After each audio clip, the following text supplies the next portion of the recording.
Assalamualaikum warahmatullahi wabarakatuh. Kami dari kelompok 12 akan mempresentasikan hasil proyek struktur data dan algoritma kami, yaitu aplikasi rekomendasi makanan. Sebelum itu, perkenalkan, nama saya Fitri Sedatur Hanifah dengan NIM 2403151435. Saya Rafael Hartono dengan NIM 2403155416. Berikut presentasi kami. Jadi pada kelas Trinote ini itu merupakan kelas yang mewakili simpul node dalam pembuatan struktur pohon di datanya. Jadi di kelas Trinote ini ada fungsi initnya dengan parameter self, name, dan parent. Jadi di sini nanti name itu untuk nama node-nya, misalnya makanan, manis, segala macam gitu. Terus untuk parent-nya ini merupakan node induk atau default node-nya. Jadi artinya ini bisa menjadi akar seperti itu. Untuk children-nya sendiri itu merupakan list kosong, nanti akan menyimpan node anaknya bawahnya. Terus jika node memiliki parent, maka secara otomatis node ini tuh ditambahkan ke dalam anak dari parent-nya. Terus ada fungsi child dengan parameter self dan node. Fungsinya untuk menambahkan node ke dalam daftar anaknya atau children-nya. Itu ada fungsi untuk remove child-nya dengan sama parameter self dan node. Jika node anak ditemukan, maka akan dihapus dari child dan dikembalikan ke true gitu. Kalau tidak ada, maka false. Lalu fungsi today dengan parameter self ini tuh untuk mengkonversi ke dictionary. Jadi mengubah node dan seluruh pohonnya itu ke dalam bentuk dictionary. Lalu untuk membuat tree-nya dari dictionary yang sudah ada, di sini ada fungsi from dictionary dengan parameter class, data, dan parent. Jadi dari struktur dictionary ini biasanya hasil dari file JSON-nya, terus dilakukan rekursif, setiap anak diproses juga dengan fungsi ini seperti itu. Untuk mencari node berdasarkan namanya, pencariannya itu kita ada di fungsi find node dengan parameter self dan name. Jadi pencarian menggunakan BFS atau Breadth First Search. Terus akan mencari nama node ya secara menyeluruh dari atas hingga ke bawah seperti itu. Untuk mencari jalur dari node ke targetnya, di sini ada fungsi define path dengan parameter self, target node, dan path-nya. Jadi mencari jalur path-nya itu dari node saat ini ke target node. Terus menggunakan rekursi dan menyimpan jejak angka dalam list path-nya. Terus mengembalikan list berisi nama-nama node sepanjang jalurnya. Selanjutnya kita ada kelas app. Jadi kelas app ini merupakan kelas utama dari aplikasi untuk mengelola seluruh logika. Pertama kita ada fungsi dev init. Jadi fungsi ini digunakan untuk menyimpan variabel-variabel yang akan kita gunakan. Setelah itu ada fungsi visualize DFS search. Jadi fungsi ini digunakan untuk memvisualisasikan tree yang ada dengan menggunakan DFS. Setelah itu juga ada fungsi transverse and filter for fish. Jadi di fungsi ini digunakan untuk memfilter berdasarkan beberapa kriteria yang kita inginkan. Selanjutnya ada fungsi untuk menginisialisasi data file.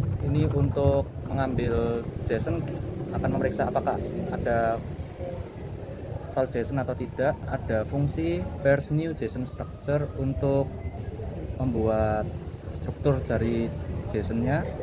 Setelah itu ada fungsi load data untuk mengambil JSON-nya jika sudah ada. Selanjutnya ini ada fungsi save data untuk menyimpan file JSON-nya. Ada juga kita buat fungsi inisialisasi food database, ini digunakan untuk membuat dummy-nya. Ini juga ada fungsi membuat dummy.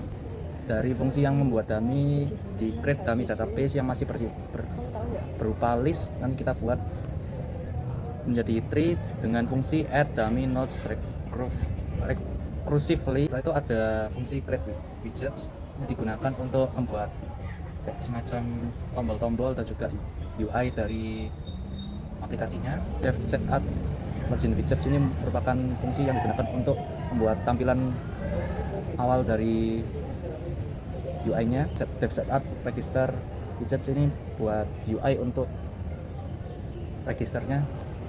Setelah itu ada dev setup quiz widgets, ini digunakan untuk buat quiz. Setelah itu ada fungsi setup main menu widgets untuk membuat main menunya gitu. Setelah itu ada fungsi setup database widgets untuk membuat UI dari database. Setelah itu ada fungsi perform search untuk membuat bagian pencarian. Ini ada transverse and filter.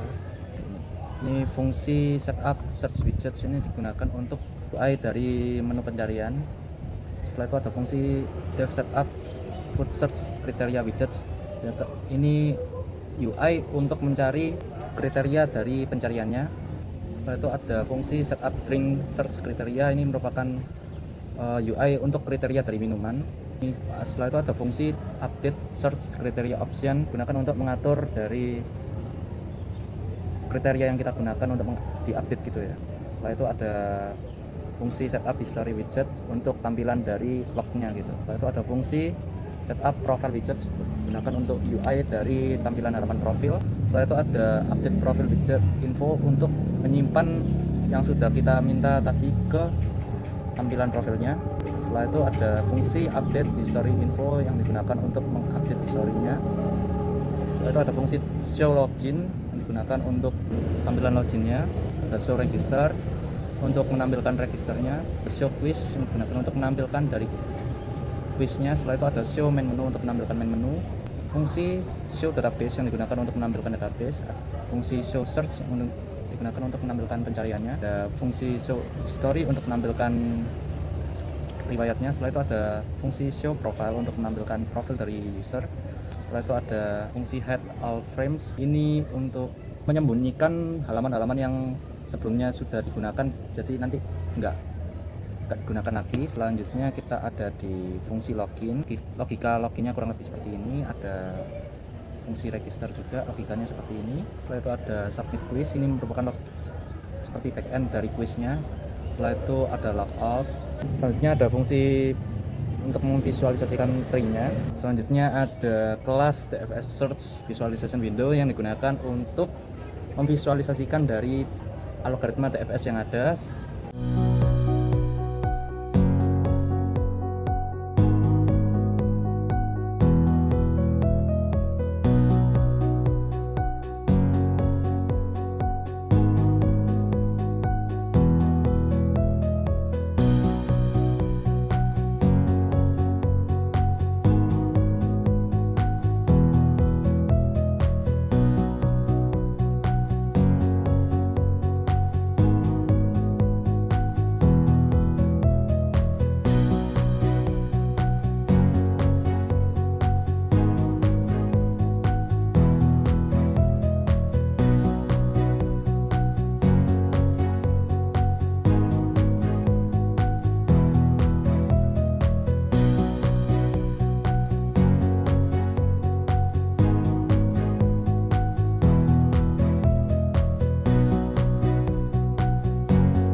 Sekian presentasi dari kami, kurang lebihnya mohon maaf.